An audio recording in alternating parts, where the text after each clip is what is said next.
கடவுள் என்ன ஏன் இப்படி படைச்சிட்டாரோ? ஹையா ஹையா ஹே ஹையா ஹையா. ஏய் மங்கி, எப்படி இருக்க? அட, என் பேர் மிஸ்டர் மங்கி டிங்கி. நான் இப்ப வர வர ரொம்ப அழகா மாறிக்கிட்டே இருக்கேன். நான் மேக்கப் போடாமலே இப்படி இருக்கேன்னா, மேக்கப் மட்டும் போட்டாம நான் ஜெகஜோடியா இருப்பேன். ஏன் இப்ப இவ்வளவு சந்தோஷமா இருக்க? என்னைய பார்த்தா எனக்கே பெருமையா இருக்கு. நினைச்சோம்னா தாவலாம், ஓடலாம், ஏன் ஊருல கூட செய்யலாம். நான் அடிக்கடி குட்டிக்கட்டலாம் அடிப்போம்னு என்னை அந்த கடவுள் அழகா படைச்சிருக்காரு. அத நினைச்ச எனக்கு ரொம்ப பெருமையா இருக்கு. இன்னும் ஒண்ணு, என்ன? ஒன்னே மாதிரி கடவுள் அசிங்கமா படைக்கல, அதான் எனக்கு பெரிய சந்தோஷம். கடவுளே, ஏன் எனக்கு இப்படி ஏன் இப்படி படைச்ச?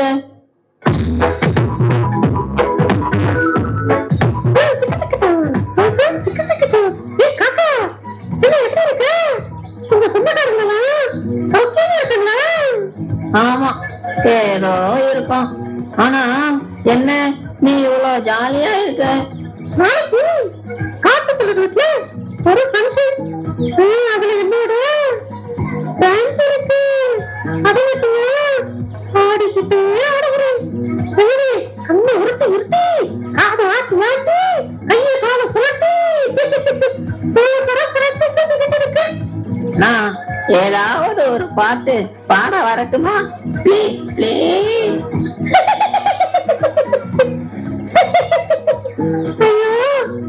குரல கேட்டாவே அந்த ஃபங்க்ஷன்ல எல்லாரும் சூசைட் பண்ணுவாங்க. அதுல நீ பாட்ட வர வரப்பறியா? உன் கலருக்கு இது தேவையாடா? கடவுள் உன் குரலையும் உன் கலரையும் ஐயோ வச்சிருக்காரு வச்சு.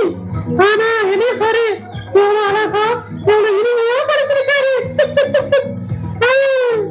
உனக்கு ஆசைப்படுற ஆசை ஏன் என்னை இப்படி கிண்டல் பண்ணுற?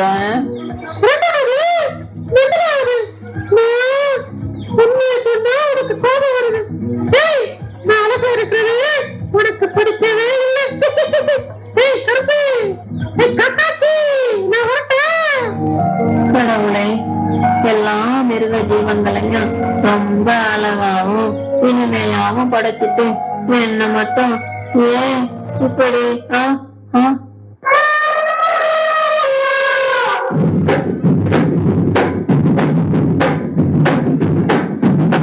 யானை மாமா, நீங்க எப்படி இருக்கீங்க?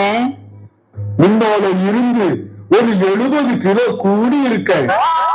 ஐயோ, நான் அத கேக்கல. நல்லா சுகமா இருக்கீங்களா? ஆமாப்பா, ரொம்ப சுகம். நேற்று ஒரு சாப்பாடு போட்டியில கலந்துக்கிட்டு எல்லா விலங்குகளையும் விரல வச்சுட்டேன். என்ன, ஒண்ணு சாப்பிடும் போது உணர்ச்சி வசப்பட்டு சாப்பாடு பிளேட்ல ஒரு 4 முழுங்கிட்டேன். பிறகு கஷ்டப்பட்டு எடுத்தாச்சு. இந்த காட்டுல என்னை யாராவது மிஞ்ச முடியுமா? மாமா, உங்களுக்கு இருக்கும் பலன் எனக்கு இருந்தா எப்படி இருக்கும்? ஏ அண்டங்காக்கா, மரத்துல ஏறலாம்னு ஆசைப்படலாம், ஆனா வானத்துல சாயங்கால சாப்பாடு சாப்பிடலாம்னு ஆசைப்படலாமா? ஏ இங்க பாரு, கடவுள் எனக்கு தந்திருக்கிற பலனை பாத்தியா? யார பார்த்து பேசினாலும் ஞான பலம்னு என்ன உயர்த்தி உயர்த்தி பேசுறாங்க. நான் மட்டும் ஊருக்குள்ள போனா போதும், சின்ன பிள்ளைங்க முதல் பெரியவங்க வர நிரழுவாங்க. அன்னைக்கு என்ன பார்த்து ஒரு தாத்தாவே பயந்து முருங்க மரத்துல ஏறி உட்கார்ந்துட்டாருன்னா பாரு, உடஞ்சு போறது பானை, உருவத்துல என்னைக்குமே யானை. ஏய் காக்கா, புரியுதா? நான் அடுத்த சாப்பாடு போட்டியில கலந்துக்கிடணும். வரட்டுமா? பலம் இல்லாம, அழகு இல்லாம, நல்ல குரல் கூட இல்லாம பிறந்தது யார் தப்பு? கடவுளே, ஏப்பா இப்படி?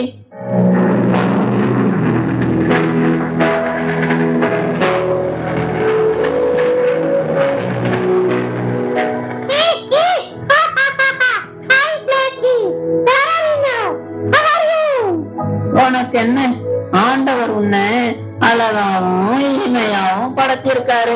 எந்த வீட்லயும் கிளி பேசுதுன்னு ஒன்ன நேசிக்காங்க. நான் வந்தா காக்கா வந்துட்டு விரட்டு விரட்டுன்னு சொல்றாங்க. ஏதாவது வீட்டுல சாப்பாடு வச்சா உனக்கு மதிப்பான வாழைப்பழம், ஆனா எனக்கு யாருமே சாப்பிடாத வெச்ச சோறு. உன்னை கடவுள் விசேஷமா படைச்சிருக்காரு, ஆனா என்ன உனக்கு என்னாச்சு? காலையில நம்ம திங்கிய பார்த்தேன். அவன் கடவுள் நல்லா அழகா படைச்சதால மக்கள் நேசிக்கிறாங்கன்னு சொன்னான். அப்புறம் மதியம் முயல் குட்டிய பார்த்தேன். அழகாவும் நல்ல அழகான கண்களையும் கடவுள் தந்திருக்காருன்னு பெருமையா பேசுறான். சாயங்காலம் யானை மாமாவை பார்த்தேன். தன் பலத்தை பத்தி பெருமையா பேசினார். இப்ப நீ கூட இனிமையா பேசுற, ஆனா என்ன பாரு, ஒரு திறமை, பலன், அழகு, இனிமை எதுவுமே இல்லையே. ஐயோ, இங்க பாரு, ஆண்டவர் படைப்புல ஒவ்வொன்றுக்கும் ஒரு அர்த்தம் இருக்கும். ஆண்டவர் என்ன நேசிக்கலன்னு சொல்றீங்க? நீதான் ஆண்டவருக்கு ரொம்ப ரொம்ப தெரியுமா உனக்கு? அப்படியா? எப்படி? உலகத்துல பழைய ஏற்பாட்டுல தீர்க்கதரிசி எலியா இருக்காங்க பாத்தியா? அவங்கள ஆண்டவர் ஒரு காகம் வந்துதான் போஷித்தாரு. புதிய ஏற்பாட்டுல ஆண்டவர் காக்குகளை பாருங்க, அவள் வகுப்பதில்ல அழுப்பதில்லைன்னு சொல்றாங்க. அது மட்டுமா, நான் சிஸ்டரை பார்க்க ஊருக்கு போயிருந்தேன். அங்க காக்கைகளும் பாராது இவருக்கு அறுப்பதில்லை. அப்படின்னா நான் ஆண்டவருக்கு ரொம்ப பிரியமா? இங்க பாரு, ஆண்டவர் நேசிப்பதால நீ பெரும் பாக்கியசாலி. அதுதான் பெரிய சந்தோஷம்.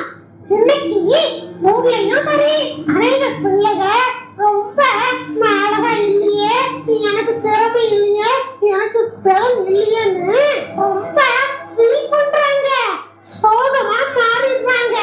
ஆண்டவர் நீங்க யாரா இருந்தாலும் அவருடைய கரத்துல உங்களை கொடுத்தா சந்தோஷமா மாத்திடுவாரு. அவங்களுக்கு அண்ணன் ஸ்கூல்ல கதை சொல்லும் பொழுது நான் கேட்ட பிறகுதான் மூக்க பற்றிய காதல் மனப்பான்மை என்னை விட்டு போச்சு. அதுல இருந்து நான் என்னையே நேசிக்க ஆரம்பிச்சேன். ஓ அப்படியா?